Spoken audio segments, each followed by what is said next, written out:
Welcome back to Too Much Future, episode 63. It's the show where we play the Fallout games and talk about them. We're still playing Fallout 4. I'm Cameron, and with me, as always, is Michael. Hi. We're still playing Fallout 4. We are. We are in episode 28 of side quests. Or something. No, this is really, I think, episode 11 of this season. But we're because we backed ourselves into a corner in some ways. Because there's only like 9 things to do in the main quest of the game. Right. And so we did most of those up to that point. And so now we've just been doing some side quests. So we had a couple big old major ones in this one, and then a couple little extra ones. Or one of us did. We'll learn more about that later. Yeah. What's the plot, Michael? Protagonist is someone from pre-war times who gets put in a vault with their spouse and their itty-bitty baby son.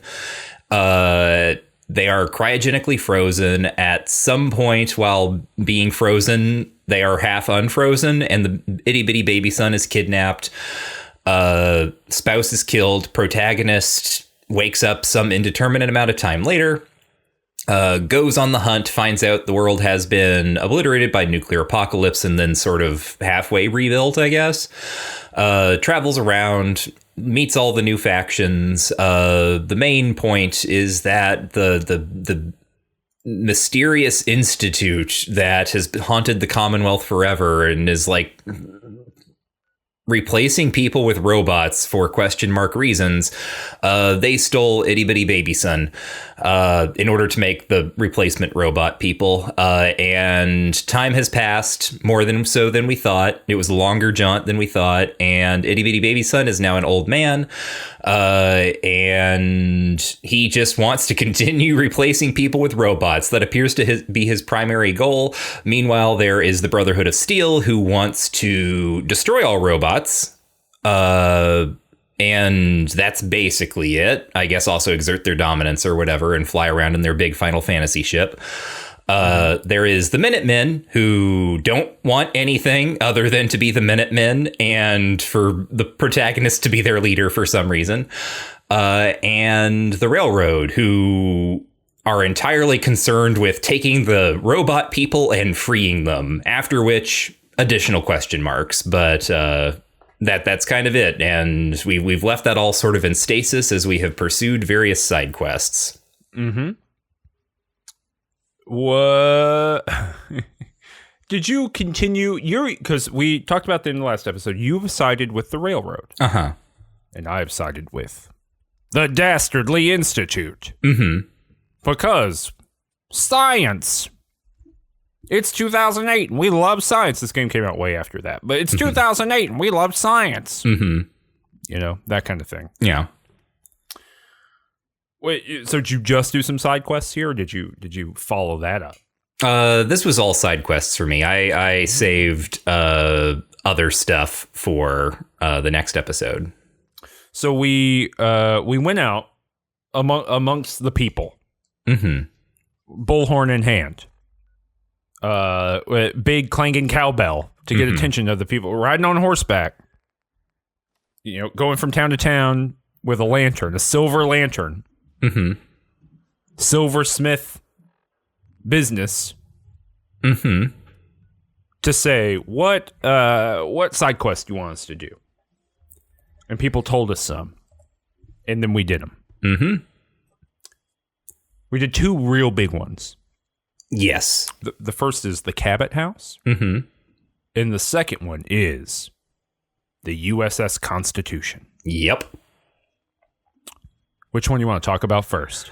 Well, I did them in the order of Cabot House first and then Constitution, but I don't really think that makes much of a difference unless you think it does, and it gave you did it in the opposite order and it made your experience very different or something. One is funnier. One order is funnier. Yes. Cabot House to USS Constitution in my telling will be much funnier. Okay. But we could ruin the joke by doing it in the opposite way, and that would also be funny in its own way. You You see the conundrum of comedy. Right. Yes, exactly. Let's preserve the joke. Let's start with, it was Cabot House to Constitution. That's right. Okay. Yeah. So Cabot House, how did you find this quest? That's the guy, I mentioned him before. He was a ghoul. Do you know his name? I don't have it written down in front of me. Edward Deegan. Edward Deegan. When I was doing one of the side quests last time, I forget. Oh, it was one of the cases for Nick Valentine that I did, like solo. I was just in the dugout, whatever it's called, and he said, "Hey, Smooth Skin, go see this other guy." What's his name? Jack Cabot, maybe? Yes, Jack Cabot. He says, "Go see Jack Cabot at the Cabot House." And I said, "All right." And I thought he was like a villain, you know, like a big, and I guess he is. Spoilers. Kind of a villain. But so that's how I got it. So I just got it in passing before, and I followed it up by going there this time. Yeah, I met Deegan a long time ago. I met him at Bunker Hill, and he did the same thing. He was like, "Hey, go do this." And I also ran into the Cabot House actually really early on when I was just like wandering around Boston and like grinding. I do a lot of like grinding in between actual play sessions. And so I found Cabot House, and it was notable because it's just this house that's it's in like the Beacon Hill general area or whatever. And there's a whole bunch of combat robots just hanging around outside. And, you know, that's a sign in a Fallout game of someone lives here and they may not be nice to you. So I had left it alone up until this point. Yeah. But now you're there. Yeah, now I'm there. So I talk on the intercom and I'm like, "Hey, let me in. Deegan sent me." And they're like, "Oh, okay." And I go in and it's a really nice house. It's like pristine. It's a nice house. It's got, you know what? I couldn't find the little call box. Oh. I ended up walking around a lot. I just couldn't see it. Yeah. Yeah, sometimes they're hard to see. Yeah, that's right. Well, why? This is second plot critical call box after the library I've had to go with. I don't care for that. Yeah. But you go in there real clean. Did Edward Deegan, was he in there for you? Yeah, he was. He popped up. He said, "Hey, you want to meet this guy?" Bethesda, I'm here. I'm ready. I'm SAG-AFTRA. You know what I mean? I'm ready to do the voices in the game. Yeah, right. I can do an old ghoul, and I can do a young ghoul too. See, you hear them both? Yeah, very distinct. I can do a Boston ghoul, and I can do here. Let me get West Coast ghoul. I'm from Washington D.C. Smooth Skin. See, I can do them all. Big talent. That's a Fallout. That's it. Everybody Fallout. All right, so you met this dude, Jack Cabot. Tell me about this fella. Oh, he's like, I've got a shipment coming from like the asylum or like sanitarium or whatever. Like it should be here. It's been intercepted, or we think it's been intercepted by raiders. You should go check it out. I'm like, okay, and I do. Yeah, it's like, go get my juice. My special juice. You could say, whoa, hold on, 1 minute, bud. Where does that juice come from? Why do you need this juice so bad? Yeah, I need my special juice that comes from the asylum. Go to the asylum and get my asylum juice, please. That's what he says. I need my special asylum juice. And I say, are you sure? Are you sure you need special asylum? He says, yes. Yes. He's got a real way about him. Yeah. Do you trust this guy? Oh, not at all. Like, this is like so like, oh, welcome to a Fallout game. Here's a person in like a pristine home that appears to be maintained precisely to pre-war standards. I'm sure this is normal. I'm sure this is going to work out well for everyone. Well, he also says, too, he says something like, because you can ask about his wealth or something like that. And he says, look, my father discovered the ancient city of blah, blah, blah, some other thing of some name. And you can go, well, your father, if he did that, that sounds like that was a long time ago, like hundreds of years ago. He goes, don't worry about it. I need my juice. I need my science juice. Look, come at me with that. I'm ready. Yeah. I could do 15 of these things. Yeah. I'm like that guy who played Minsk. I can do it all. You know? Yeah, so then you go up to the asylum. that is sort of in the, like, I mean, it's north of the city in like kind of the Salem-ish area. And I think, I mean, based on, you know, my father who found the hidden city is meant to evoke both Arkham Asylum from Lovecraft's stuff. And I would say probably also Danvers State Hospital, which I think is or was, it's been demolished, but in real life was in about this area. The location of the film Session 9, if you're not familiar with it. I'm not. Oh, it's about a haunted asylum, and it was like a real like hospital that ran in the state of Massachusetts, was decommissioned, and the film Session 9 is about a crew of asbestos removal workers who go in and encounter devious ghosties. And it's a fiction film. It is a fiction film, but the asylum was real. Got it. Okay. Yep. I guess it's pleasurable to go there for me. You know, to see the place where they filmed Vampires versus Zombies, Scarecrow, Pirates of Treasure Island, the 9/11 Commission Report, Transmorphers, AVH Alien versus Hunter, Death Racers, Street Racer, The Day the Earth Stopped, The Land That Time Forgot, 18-Year-Old Virgin, Princess of Mars, The Haunting of Winchester House, The Terminators with an S, Transmorphers Fall of Man, and then later in the 2010s, films like Almighty Thor, Three Musketeers, but the numeral 11, 11, 11. That's a Homestuck movie. Mega Python versus Gatoroid. Abraham Lincoln versus Zombies. Two-headed shark attack again with the Arabic numeral rather than spelled out. 13, 13, 13. And then even later in the 2010s, Ghost Hunters. Sharknado 5, Global Swarming. Cargo. Cargo. The G is capitalized. The G is capitalized. Yeah, Cargo. Get it? Well, Troy the Odyssey. Okay. Atlantic Rim Resurrection.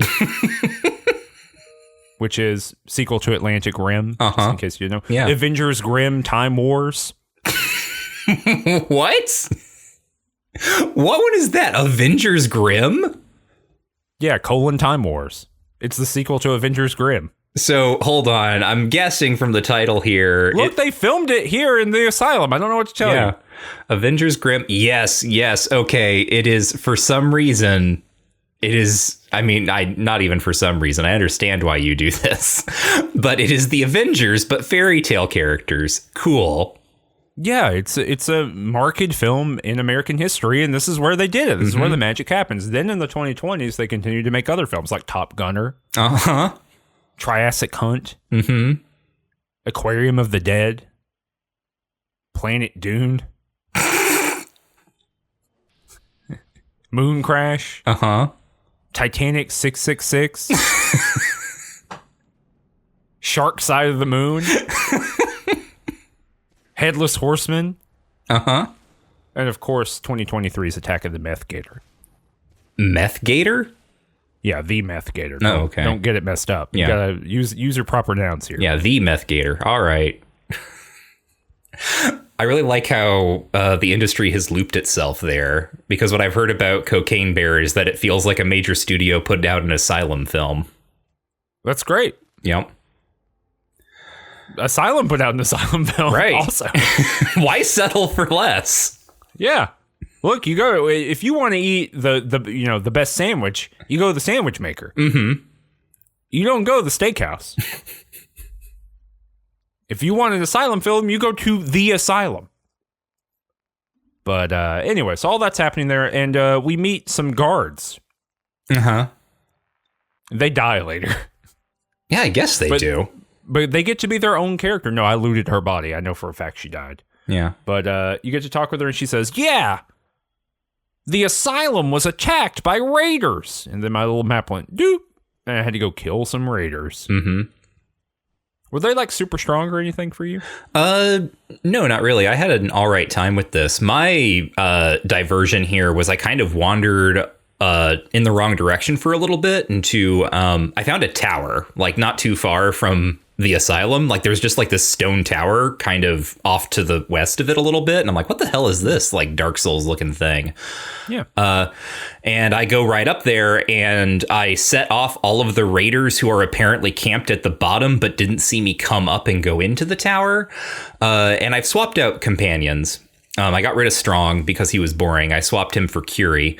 And she just like zips down to the bottom of the tower and she's like standing in the doorway shooting at them. And I'm just up at the top of the tower, like watching them fight her and die.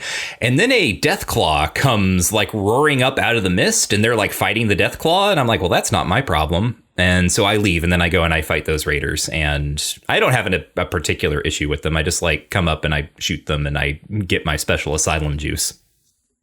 Huh. Well, that's a lot of creatures fighting it out. Yeah, it was. I was really surprised when that Deathclaw came up. I was like, well, that's normally you don't just attract those guys. Right. Normally you gotta get out your little like a little lantern. Mm-hmm. You gotta do a little incantation. Right. Mm-hmm. You gotta be in the E3 demo. You gotta do all kinds of stuff. You know, it's one of those things you gotta sell the nukes off. Yes. That kind of thing to summon the Deathclaw. But yeah, we go back, we give him the juice. He says, golly gee whiz, you should meet my ma. And then you meet his ma, old lady Cabot. She was already there for me. She was like... Oh, initially in the first one? Yeah, no. He wasn't like, you should meet my ma. Like, I walked in and his ma was there and she was like complaining. Yeah. Very much that like did a ma. also happen for me, but it did mention that he was like, you should talk to her, my ma. I got legit scared at this point. I started hearing all these noises in the attic. Yeah. No. We'll talk about the conversation, that we have with them. Yeah. You can share but after the conversation happened, she walks off, he walks off. And I had to get up and go do something. I was like feed my cat or something like that. Mm-hmm. I go back and I was like, oh, maybe I need to talk to her one more time. Cause he does say, you should talk to my ma. So I'm walking around. I walk into the kitchen. She's Blair Witching in the corner. She's just staring at the wall, mumbling. Oh, boy. She's doing some sort of... the volume's weird or something, Yeah. Scared the shit out of me. Made me jump. You never want to get Blair Witch. No. No. You never want to see that. I hate getting witched. That's in my DNA now. You know what I mean? Yeah. I'm going to pass that down for generations. The Blair Witchification of the human species. Mm-hmm. It's bad. Mm-hmm. They're going to get an animus. 2065. They're going to watch me do this. That's what Let's Plays are going to be in the future. You just get in the animus. Watch your genetic ancestors playing video games. Yep. On your VR headset. Right. And they're going to watch me get Blair Witched. Yeah. It's pretty scary. But anyway, what conversations you have with them? You learn anything interesting? Actually, I did a whole bunch of stuff before this. I went to Salem.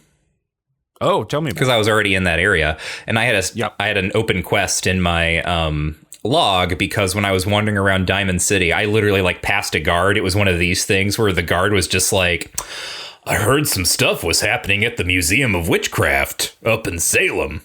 And then it was like, check out the Museum of Witchcraft in Salem. In my little HUD. Is that the Pip Boy's voice? I assume so. Is that what he sounds like? That's how I've decided. The Vault Boy? That's how I've decided the Vault Boy sounds. Hey. It's me, the Vault Boy. I'm the Vault Boy. I'm the Vault Boy, look at me. They're stealing your food. They're stealing your food? Your settlement's being attacked by raiders. Raiders, you should go help. There's raiders. Hey. Everyone's making fun of you when you're not around, they're talking about you. So yeah, I went up to Salem when I was at the asylum because it was close by. Just the kind of general comment that I will make, having, again, been in this area, is that is very funny, how small Salem is. It is literally they just have kind of a little town over there with no one in it. And then they have the Museum of Witchcraft, which is an old church. I think it's an A building, essentially. Yes, right. That's where I got attacked by a big rat scorpion the other day. So I go to that's where the quest is sending me, is to the Museum of Witchcraft. And so I go.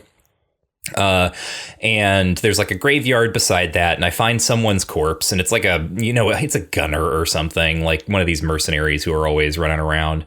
And there's a holotape on the body, and I pop that in, and it seems like this mercenary and some other mercenaries like hunkered down here. They had done something or stolen something, whatever, but something was after them.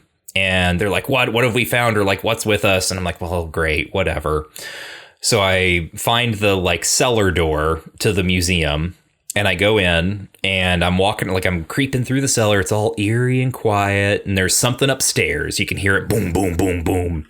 There's like scripted events where you can see like through the holes in the floorboards, like something's being pulled around or what have you.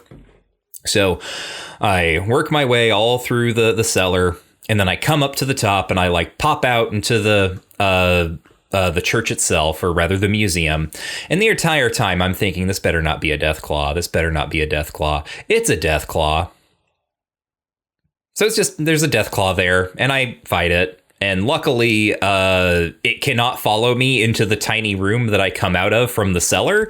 So I just keep like peeking my head out and shooting it a bunch, and then turning around and running back into the room, and then it gets bored and walks away, and I come out and I shoot it again, and this just goes on forever until I finally kill it. And it's like, and it's a huge death claw. It's got like, we haven't talked about this, but it's got like the skull next to its name or whatever, which is legendary and evil. Yeah, like the skull means that it's like super, like it's a significantly higher level than you or something.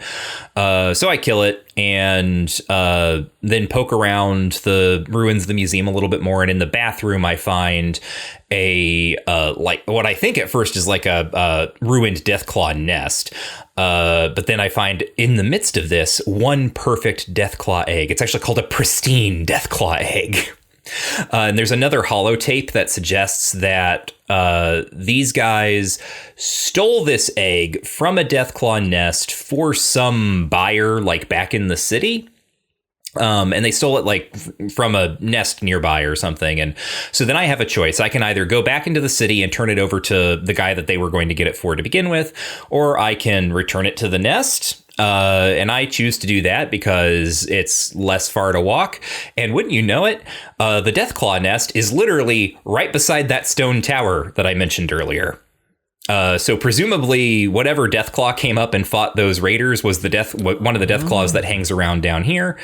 And at this point, I'm thinking, oh my God, yes, we're going to get a talking Deathclaw, talking Deathclaw, talking Deathclaw.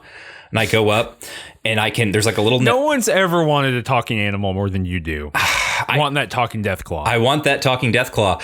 It's because I get up to the like nest or whatever, and the Deathclaw is there, and it comes out, and it's like, it doesn't attack. It's like watching, and I can go up, and I like very gingerly set down the egg, right? This is all happening in my imagination because, of course, it just like appears there by magic as it pops out of my inventory. Yes, that's it. And then it starts, thank you, Michael. No, it doesn't talk at all. It just looks at me, and it's happy. And I'm like, well, okay, fine, whatever. And then I go back to the Cabot house, and I remember almost nothing about this conversation other than they want me to go find Imogen. Right. So they got a sister, or not. They have a sister. Jack has a sister, and his mother's like, "You gotta go get your sister. Ooh, take this person. Take this hired hand." And poor Edward Deegan. Is that his name? Yeah. He's like, "Hey, Smooth Skin, can you go do that, please? I've done it too many times already. I keep doing it." Now, are we to understand that he has been like their dude for a long time? That is my assumption. Got it. Okay. But everyone's pretty, I try to talk to people, and because my persuasion skill is like 0, I just get a bunch of like yellow and orange, don't bother talking about theses, in my little wheel of conversation. So I'm scratching my old noodle about what could occur here. And the game is telling me to go fuck myself. And I should have put more points into this earlier if I cared about learning about the game. Yeah. So that's not good. That's interesting because I don't have that many options in that way, I guess. I mean, they show up, and also I will say most of the time when I find those persuasion options come up, they mean nothing. Like I get like I take them and there is nothing behind them that is interesting or worthwhile. It's almost indistinguishable from just a regular conversation. It's such a weird design. Well, I guess I shouldn't be disappointed then. Yeah, because like I tried talking with Jack. I actually talked with Jack before the first mission, and he just like told me about like his father who explored and found the ancient city, blah, blah, blah. And this time when I went and talked to him, he had nothing else to add. And Wilhelmina, I don't remember getting anything from her that was out of the usual. So I just have to figure out where Imogen is.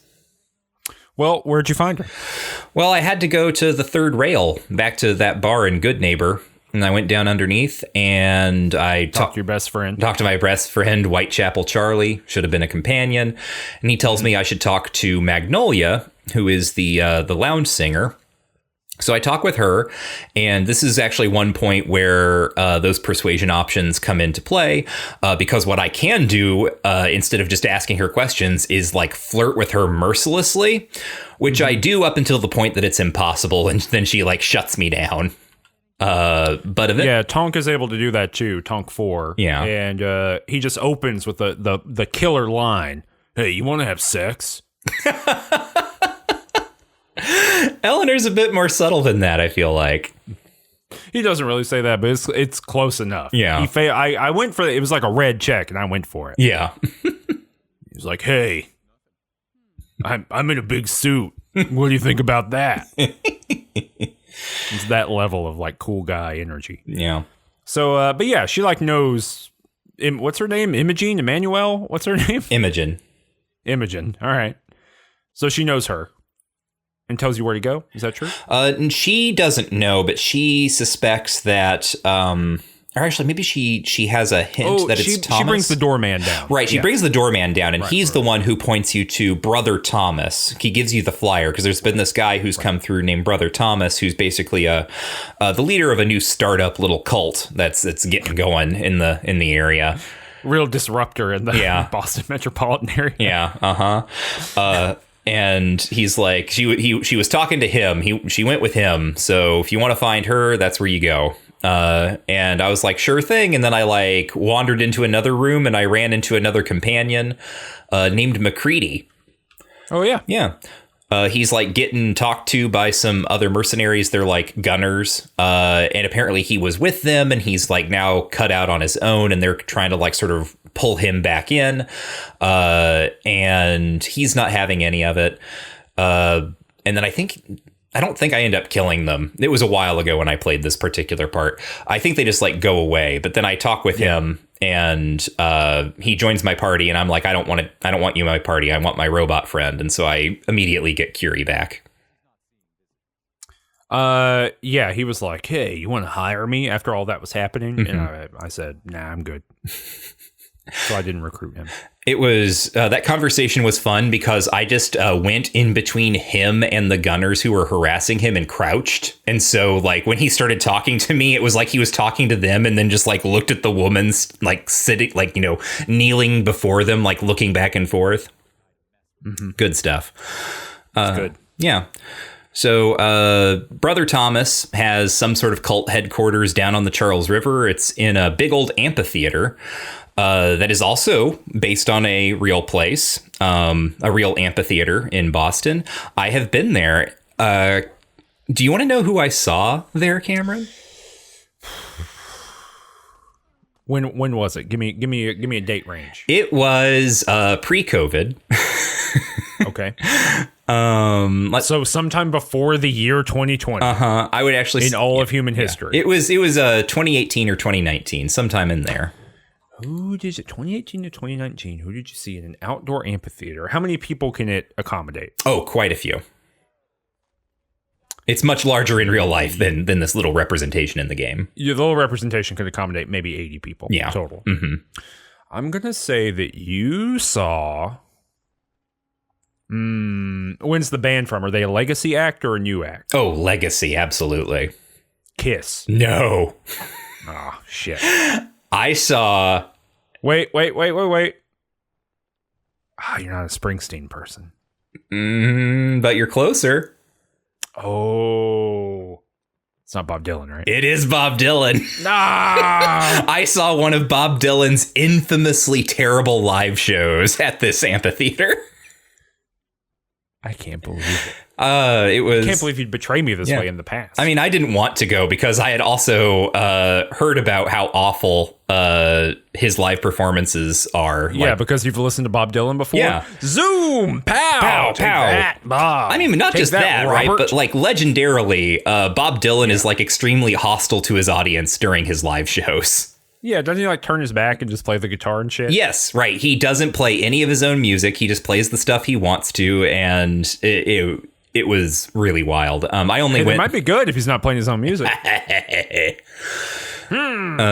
But anyway, I think that sort of colored what happened next, because I go down to this amphitheater and there's a whole bunch of people wearing kind of like pre-war clothes. And I'm interested in knowing what's going on with this cult. I can't remember what it's called. I didn't write this down, but it's called like, I don't know, the Sunshine Days or something.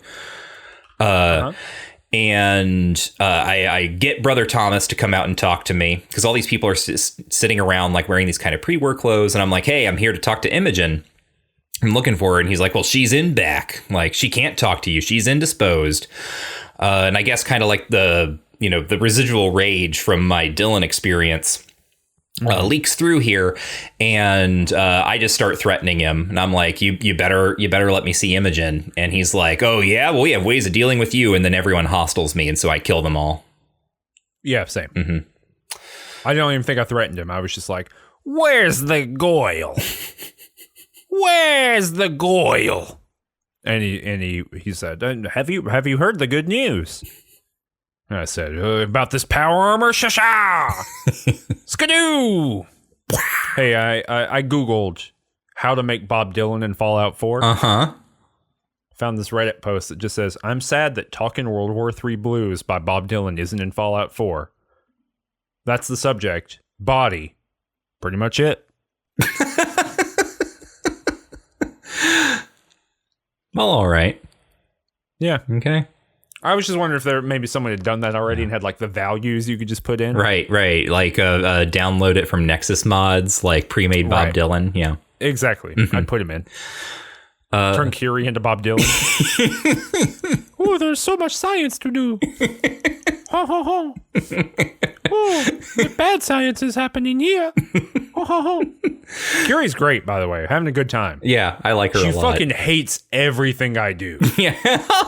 Everything I do. She's like, I don't think you should be killing this many people. Oh. I don't think you should do this. Human life is sacred. And I'm like, I'm smashing dudes apart with a hammer. They're exploding. I have a good Curie story for in a little bit. Okay. Yeah. All right. Good. And if you had her with you, you might have the same story. Yeah, that's what you might think. Yep. I got a cool and unique story for you. Oh boy. Later on. Okay. So, then I go into the back of the amphitheater and I find Imogen, and she's like this old lady. And by old lady, I mean she has like gray hair. And I can remark on how she seems older than I expected. And she's like, yeah, it's because the serum that my family uses keeps us young. Deal with it, loser. Basically, she's cool as hell. She's the coolest one. Yeah. And I'm just like, wait a minute, also, you have a youth she serum? does not look any older than anyone else on this entire planet, other than the fact that she has gray hair. Right. No, that's what's so funny is like, it's like, I remember seeing her and I was like, oh, she has like white hair. That's an interesting touch. And then like my character remarks on how old she looks or something. And I'm like, oh, okay, she is supposed to be older. And she's like, yeah, we take the serum. It turns me back into a 30-year-old. And I'm like, you have youth serum? She's like, yeah, whatever. Yeah, my juice. I'm going home. I'll see you there. Stomp. She was like locked up and shit. Yeah. No, not cool. Yeah. But she was very chill about it. Yeah. Well, I think once you have immortality juice, you get a different perspective. Yeah. You know? Yeah. Well, we went back to her house. Mm-hmm. Bing Crosby's Manor. What's it called? What are they called? What's their name? Cabot House. There we go. Yeah. I don't know why I got Crosby in there. That would be better though. Yeah. If Jack were Bing, hey, my father's juice. No, they should have hyphenated My father's evil serum. That should have been their last name. It should have been like Jack Bean Crosby, Imogen Bean Crosby. Have yourself a merry little Christmas. We're all immortal. No, wait. For all time. Yeah, you get it? Yeah, there we go. Immortal. But we go back and we talk to them, and isn't the whole crew back together? Mm-hmm. Except for Eddie. Except for Eddie, because wouldn't you know it, there's an attack, and they all go and they run up to the radio. Uh-huh. And they're talking to it like you would talk to like a little kid. Uh-huh. It's like, say it again, Eddie. Tell us what's going. Like, it's like you would be talking to Lassie. Uh-huh. What's that? What's that radio? The asylum's under the attack? Ugh. The creation stage for transmorphers is under attack? Golly. But yeah, so the radio's like going in and out, but you hear Eddie Vedder, what's his name? Eddie D. Uh-huh. And you hear him, and he's like, "I'm being shot to death." They're shooting the hell out of us. It fucking sucks. It fucking sucks. It's very funny, actually, to hear that conversation. He's like, "Oh, holy shit."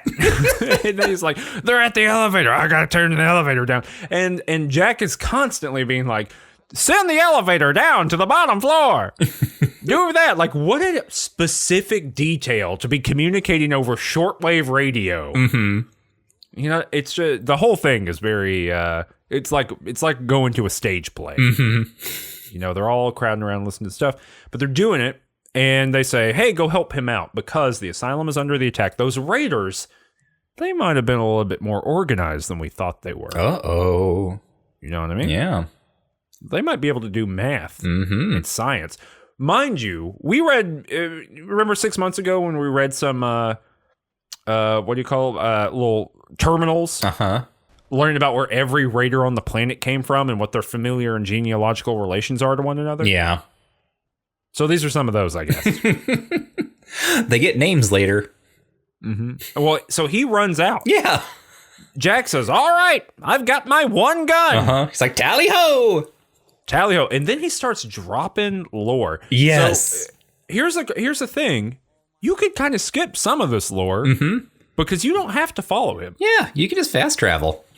And I did about halfway through. When I realized that this was not like Papa Neeson's travel across the wasteland where he would do all kinds of wild shit on the way. When this, like, they've smoothed out some of those interesting things that could happen back in Fallout 3. Yeah, it's disappointing. When I realized that just wasn't in the cards, that he was like really sticking to his path and using his little handgun the whole way, I kind of, I just fast traveled. But yeah, he's like, "Well, hello, did you know that we've been keeping my father trapped beneath the ground since 1880? Did you get all this?" Yes. So what? Do you remember all the details of this? So his father found the hidden city, right? The forgotten city or whatever on like the Arabian Peninsula. This is all like Lovecraft stuff, right? It's all Lovecraft shit. Right. Yeah, for sure. This is like the weird thing that has happened since Bethesda took over Fallout is like there's like actually. This isn't just in Bethesda. It's like this also happened in Oblivion. And I'm sure some version of it happens in Skyrim. But there's like the Lovecraft quest for some reason, like for nerds, I guess, and losers.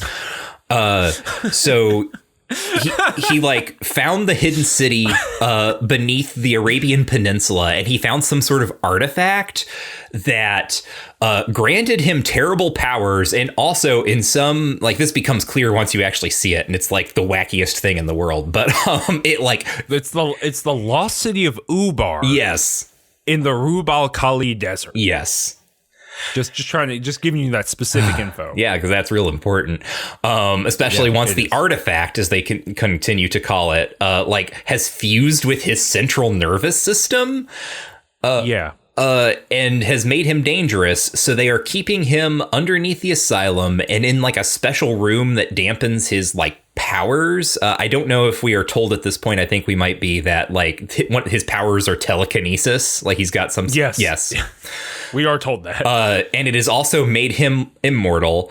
And it has also made him some sort of dispensary for this immortal juice. My father's juice. Uh-huh. I get the juice out of my dad, and it makes me immortal. Right. So it's just... That's essentially what he says more than one time. Yep. So hold on. I took a screen cap. Of a conversation you can have with Jack earlier on. Mm-hmm. That I thought was so funny. I'll send you now. You ready? Okay. Yeah. Because you can ask directly, is this shit ancient aliens? Yes. The phrase ancient aliens is in this video game. Mm-hmm. So is this ancient alien stuff? And it is. It's like this artifact is from a precursor civilization. Yes, I believe that word is even used. Yeah, I also believe it's used. It's used on the wiki, but I think it is used in the game as well. Right. And it's ancient alien shit. Golly gee whiz. Yep. So you get that in the run over to the asylum, if you want it, and you get there and you gotta fight your way down. Yep. Into the basement, and you find Dominic Deegan. What's his name? Edward Deegan. Edward Deegan, and he's beefed, and this is really funny. You know what I'm talking about?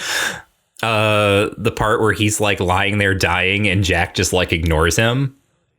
No, Jack says, "All right, Edward. All right, what am I gonna do?"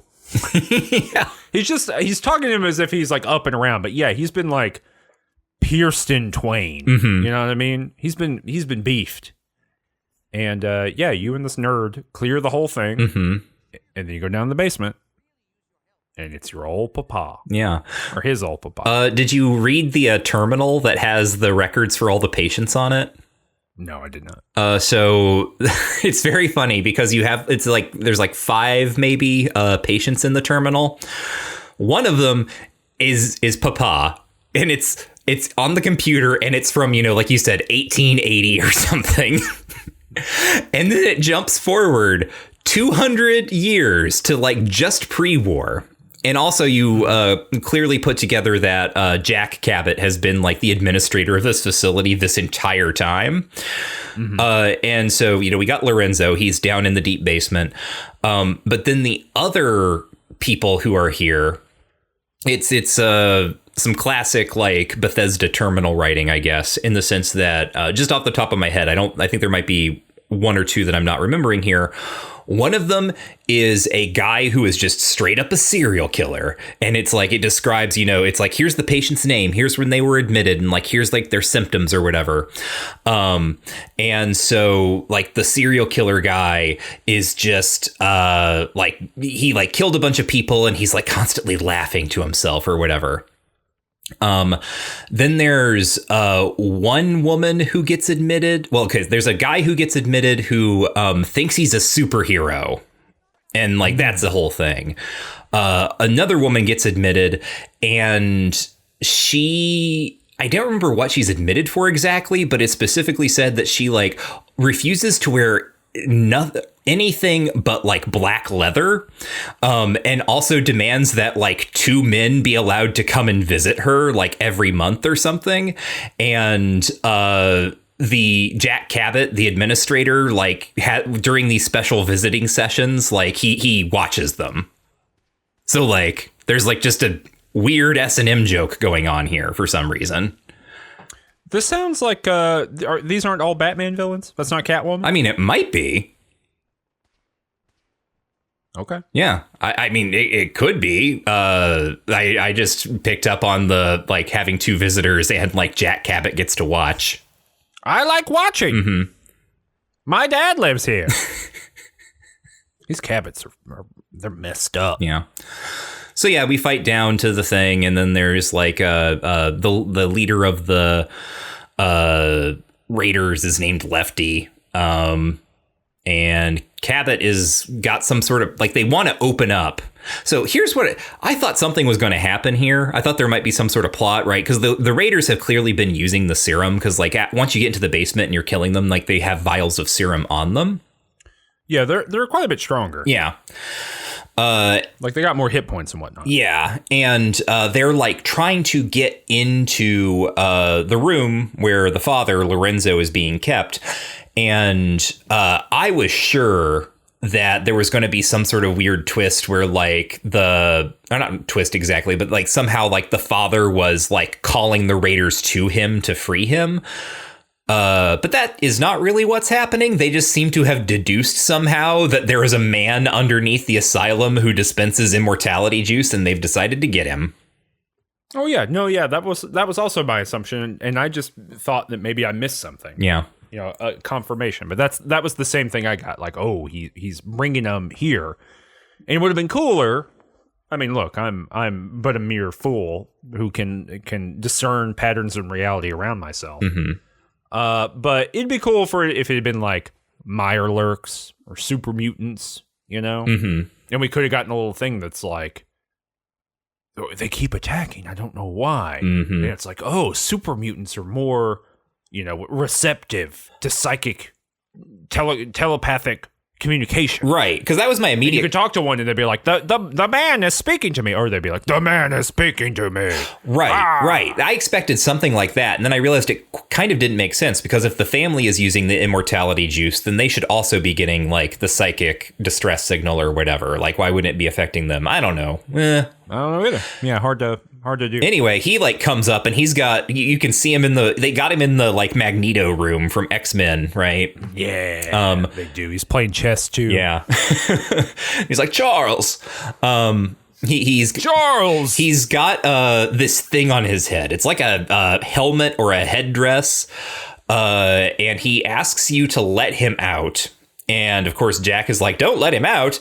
I let him out because I was like, yeah, maybe he's not so bad. Maybe there's like a conversation to be had here. But I open the door and he literally just like walks out and he's like, all right, time to kill the rest of my family. Yeah, it's excellent. I also let this man out, and I didn't even read it as a helmet or a hat. I thought it was just a big scarab fused to the top of his head. Like, because to me, and I've actually looked at it now, you can actually see it on like the wiki. Mm-hmm. You know, they've got the thingy mm-hmm. that you can like see it. And yeah, it's kind of like a hat or whatever, but I thought it was like a big bug robot that like crawled onto his head and just latched on. Hold on, I've got a cat screaming. I can hear it. Yeah. Yeah, I don't know. Like I think it is interesting to imagine this man wearing this scarab helmet for 400 years. Mm-hmm. And then I shot him in the scarab helmet a whole bunch because it turns out, despite his telekinesis and his extremely big health bar, he cannot do much otherwise. He cannot stop me from just like pinging him in the back of the head as he's walking down a hallway. I didn't do that. I said, let's go see what they have going on. And it's funny. Like, because this whole thing is so arch and goofy, mm-hmm. you know? Like, it's just so, you know, like, because a Lovecraftiana style story or even like a classic weird story, it just can't get this far. Mm-hmm. You know, like something would happen. The asylum would collapse in on itself after the father and the son murdered one another or whatever, and it would be a haunted site forever. That's the kind of thing that happened in one of those stories, right? Right. It wouldn't be like, all right, I'm going to my family home and going to meet my whole family. But you go there, and that happens, and he stands there, and he goes, why, hello, my family. You've kept me here for hundreds of years. Get blasted. And he just starts, and I helped him. I smash him apart. Oh, wow. And then he goes, yes, I think I'll be ready to do things in the wasteland now. And I go, hey, are you going to use your mind control to mind control everybody and kill them? No, I won't. All right. And then I left.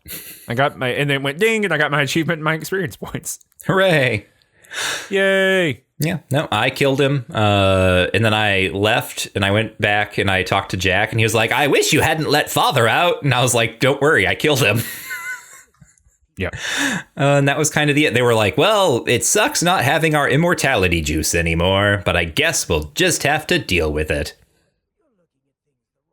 Great. Mm-hmm. I'm going to die now. Yep. I went up and I found his journal, Lorenzo's journal, and I read it and got the precise backstory that I was already told about how he went on an expedition and found this hidden city. So there you go. Like there was some sort of like corpse wearing this thing and they like opened the sarcophagus and like pulled it off and then he put it on. Yeah, as one does. Uh-huh. Yeah. Yep. I mean, I do that all the time. Mm-hmm.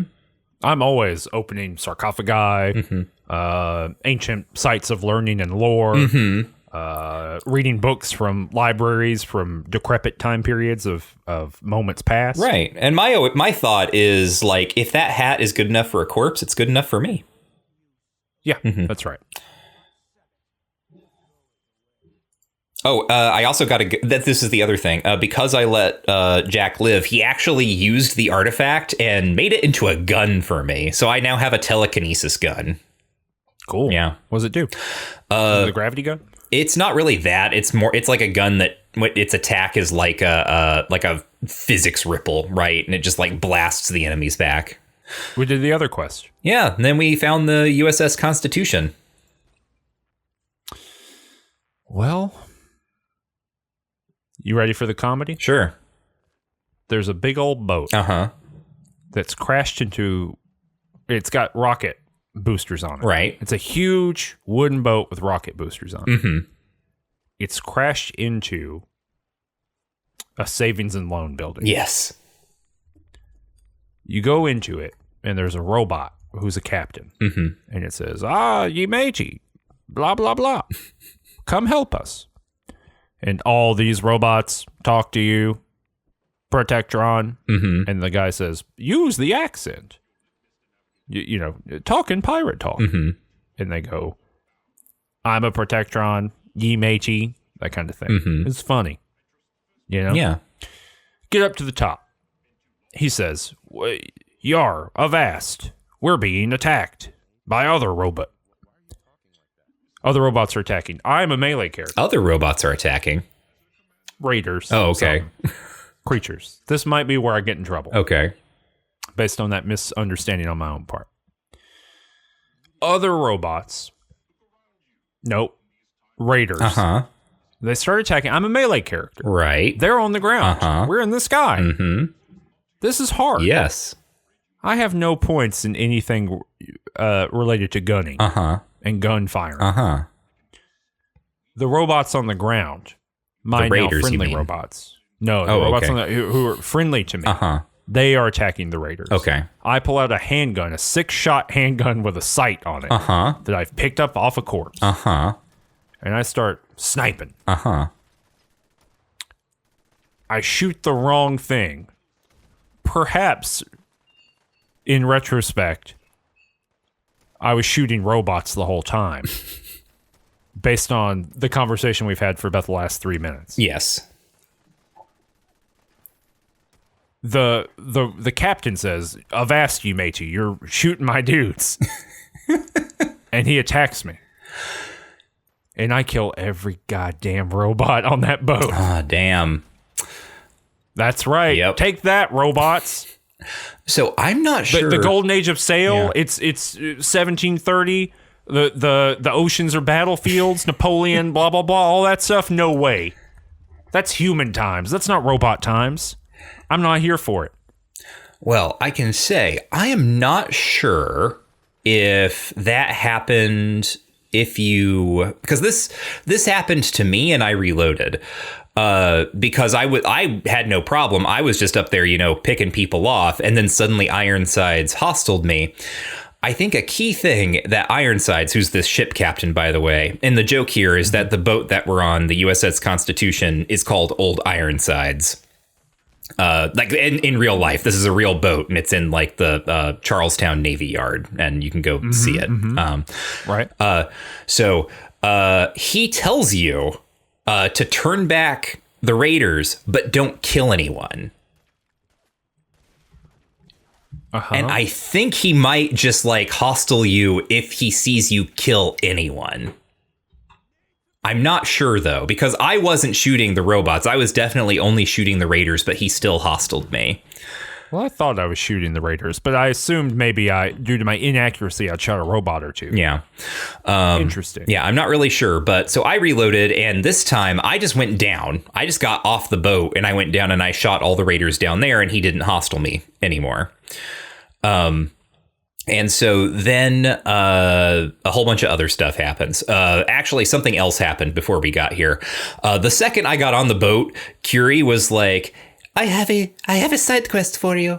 And I'm like, what? And she's like, I want to be a human. Whoa, what? Yeah. She's like, I can't, I need to do science. I need to do more research, and I can't do it in this body. Wait a minute. What? Is this going to be one of those Mass Effect things where you turn the ship into a sexy lady? So guess what? I got some other things to say, but yeah, Curie is like, I need a new body. Like she was like, the Einsteins, the Curies of the world, my namesakes, they had bodies that allowed them to do different types of experiments, and I would like one. And I'm just like, can we do that? And she's like, there's synths and whatnot. That's got to be possible. And she's like, yeah, before the war, there were all these breakthroughs in cognitive science and blah, blah, blah, blah, blah. And I'm like, okay, Curie, sure. I'll go like look up, like I'll go talk to someone. We'll see what we can do for you. And this is funny because, you know, this is her like side companion quest or whatever, which means I've already hit like an approval threshold with her. But like you, I'm constantly doing stuff that she seems to dislike. She doesn't like me being a jerk to people, but she's still like super positive on me enough to be like, hey, make me a human. So I help the robots fight off these raiders. And then Ironsides is like, we need repairs done to our ship. Go talk to, I think, the bosun. So I have to go and talk to this other robot that's like a Mr. Gutsy or something. And he's like, we need like all these power cables repaired or replaced. And here there are clearly two options. One is I can go just like get the replacement cables, or if I have a high enough intelligence, I can just fix them on my own. And it just so happens that I have a high enough intelligence that I can do that. This feels very old Fallout. Like I remember like Fallouts 1 and 2 were kind of filled with things like this, where if you just had like a high enough like int score or something, you could just go ahead and like fix a thing. So I fix most of the stuff that they need me to fix up until the point that there's like a radar dish on the foredeck that I cannot fix, and I need to go get a replacement part. The other thing that is a problem is that you'll recall that Ironside says that he doesn't want any casualties, and I can bring that up with the bosun, and I'm like, why doesn't he want me to kill anyone? And the bosun is like, well, his like it is what they called it, like the guidance chip or something. I can't, like a part of him was stolen or something. I'm not sure if I'm following this correctly, but like a thing that like would make him less like weird has been stolen by these raiders. So I also have to go find that. So to get the part for the radar dish, I just have to like go down the river. There's like an old power plant, like an old Poseidon, like a turbine or something. And they have the part that I need there. There's nothing interesting in there except for some like mutated bugs. So I get that. I go to the raider camp that's just like down the street from the Constitution, or it's not the raider camp, actually. They're not raiders. They are scavengers, right? They're the people who are like picking through the ruins and like getting junk and like selling it at Vault City. So it's led by two people named Mandy and Davies, I think is the other guy's name. And I talk to them and I'm like, hey, I'm working with these robots that live over here on this boat that you keep trying to rob. Like, what's up with that? And they're like, yeah, we really want to rob that boat. If we can get our hands on that boat, we will be able to get so much scrap, like Diamond City will be swimming in parts forever. So that's really good for us. I want that boat. Yeah. Give me that big old boat. And I'm like, well, I like these robots more than you. So give me like this guidance chip or whatever that I need. And they're like, no. So I go into the back room where the guidance chip has been marked on my, HUD. Like it tells me that it's in like a cabinet in there. And of course, they have one like mercenary guard standing in this room, staring directly at that cabinet. I try to use a stealth boy to steal it, and he aggroes. He sees me. He hostiles me, so I have to kill all these scavengers. Mm-hmm. Then I go back and I replace the chip. I do the thing on the radar, and then Ironsides is like, all right, you need to do another fetch quest. We need turbo pump bearings. Because the old ones on here got burnt out. And so I have to go get those from the Corvega plant that we've already, or at least I've already been to. I went there for some reason, for some other quest, but now there's more. Yeah, I think we had to go there. I think that was our first big clearing out a bunch of raiders. I think that was at the Corvega plant. Yeah, so I have to go back there and I get something there. Then I come back and I replace it. And there's another attack. Like more of the scavengers come. I have to shoot a whole bunch of them again. And then Ironsides is like, all right, we're ready to launch. And I have to like go up to like a little like room at the top of this building, and I can see the Constitution, right? And I basically like flip a breaker. And this is actually, to step outside of this and just highlight it. This is also just kind of like the Ghoul rocket quest from New Vegas again. Yeah, right? That's what it sounds like. Because you just like. So let's see here. And this is me in the writer's room. Yeah. They put ghouls in space. What could we do to one-up them? Robots in the sky? Oh my God, Todd! You get a bonus today. Oh, thanks, guys. Thanks. Remember when Michael Kirkbride tricked me? Everyone loves talking about that. Michael Kirkbride hacked the potion system and then jumped really high into the sky, and I never saw him again. During Todd Howard. Yeah. So I like flip this breaker, and then the ship boots up, right? The like rocket jets on it like power up, and the ship just like jumps up into the sky and like flies off over the Charles River, and it's just like, and it flies all the way over to downtown to like the financial district. And then it just like crashes on top of another skyscraper. And then you can hear Ironsides like shouting through like this PA system. He's like, fantastic. Like, we only need to do that 2 more times. And, by these calculations, like, at our present rate, we will have reached the ocean in like another 300 years. Oh, my God. So I actually go down and I go all the way over to the other side of the city. And I go to the skyscraper where they've crashed, and I like travel up to the top to talk to them. And Ironsides is very happy, and he gives me like an admiral's hat that is going to be. He gives me an admiral's hat and a gun called the Broadsider, which is literally just a cannon from the ship. Cool. Yeah. So then, with all that stuff in hand, I go back to Good Neighbor, because that's where the game is telling me to go to follow up on Curie's thing. And I talk to Dr. Amari at the Memory Den, and I'm like, hey, Dr. Amari, I have a robot friend here who wants to have a human-ish body. Can you help her? And she's like, well, we would need a humanish body for that. A synth body might work. And as it happens, I know of some people. Sometimes there are synths, and she explains, basically, sometimes there are synths that when they are rescued, they have to do some kind of like basically like jailbreak them or something, right? Like they have to do something to the synth brain in order to rescue them. I think it might also be partly like the behavior or memory erasure or something. Mm-hmm. But you've heard about hacking your Nintendo 3DS. You should be able to download Curie into your Nintendo 3DS. Yeah. But instead, sometimes these synths just end up being like catatonic or whatever. And she's like, I know someone who has one of these synths. Like, wait for a day and we'll see if she shows up. Like, she's the caretaker for one. She'll see if she agrees. So I wait a day, and then I go down into the basement, and it's someone that I know, actually. It's this woman named Glory who works for the railroad. And she was one of the first agents that I met when I joined the railroad. And her like whole thing is that she herself is a synth. And there's this other synth in like the memory den, like the little memory pod or whatever, who I guess is the vegetative one.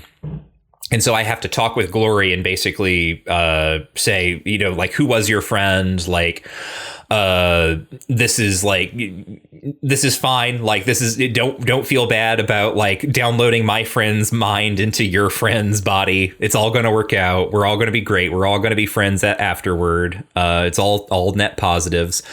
And she's like, yeah, sure. Okay, I guess. And so that's what we do is we download Curie's mind into this synth body. And now Curie looks like a person. She's like she's got like a little page boy haircut. And I gave her Kellogg's outfit and the Admiral's hat and the broadsider and the telekinesis gun. Cool. Yeah. So that's how that ends is I now have a human robot companion. She does look like a human. Yep.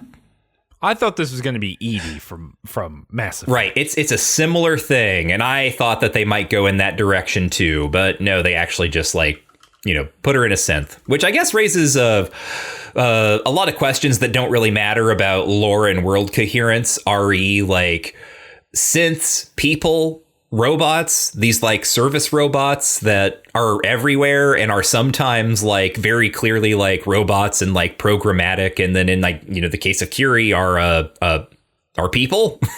You know, I'm a sucker for like a robot put into a human body, because you just get to have like a million jokes and whatnot where it's like, why do humans do that? What is this sandwich I'm eating? It doesn't have sand in it at all. It tastes like ham, which tastes like human flesh. And you're like, that's right, robot. That's right. Humans are weird. We're strange. We're strange. We taste like our sandwiches. We do.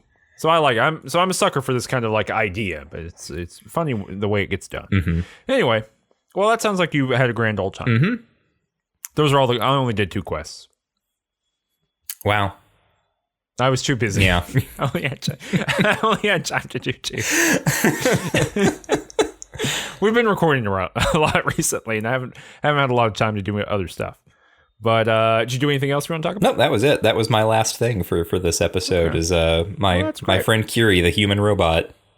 Well, that's cool. Well, maybe she's got more stuff going on. We can follow her down that path. I don't know. I don't know either. I've got Curie with me, but I might drop her off to get Nick Valentine back. Because I like hanging out with him. And she's so disapproving of everything I do. Well, so what are we doing for the next episode? Well, for the next episode, I guess we're finishing the game? The whole game or yes, I think the whole game. Yeah, I mean, exclusive of the add-ons, right? I think that's right. So yeah, next episode, in 2 weeks, we'll be cleaning up the game, and there will still be some other stuff after, because there's 3 big pieces of DLC for this. There's at least the DLC is weird, as I'm sure you know. It is weird. Right? Yeah, it gets odd because some of it's like real and big, and some of it's not. Yeah. So I know there are at least 2 plotty ones, and I don't know about other stuff. So there's Automatron, which is the first story add-on. Okay. And then there's a workshop add-on called Wasteland Workshop. Don't care about that. Presumably we're already playing it. There's Far Harbor, which is the second story add-on. More Workshop. Nuka World story add-on. That's the 3. Okay. So it's we'll be doing those in order. Automatron, which I've never heard anything about, which is fascinating. Far Harbor, which I've heard a lot of positive stuff about. And then Nuka World, which I think people were very middling on. But it's like Coca-Cola World, which is fun. And like Disney World, I guess, too. Kind of combo. So yeah, we'll be doing those. So next episode, we'll be finishing up the endings. You'll be doing the Railroad, and I'll be doing the Institute. We'll get to talk about that. And then we'll have 1 episode each for these big story add-ons. And then we will take a little break. And then we'll be back with some number of episodes about Fallout 76. We are not committing to playing all of Fallout 76. We are just going to do some stuff. It'll probably be like 3-4 episodes somewhere there, just so we can get a big round understanding of it, and can go from there. Fallout 76, the tasting menu. That's right. We're going to get a little charcuterie. Mm-hmm. Okay. All right. So until then, folks, remember, war never changes, but Fallout sure does.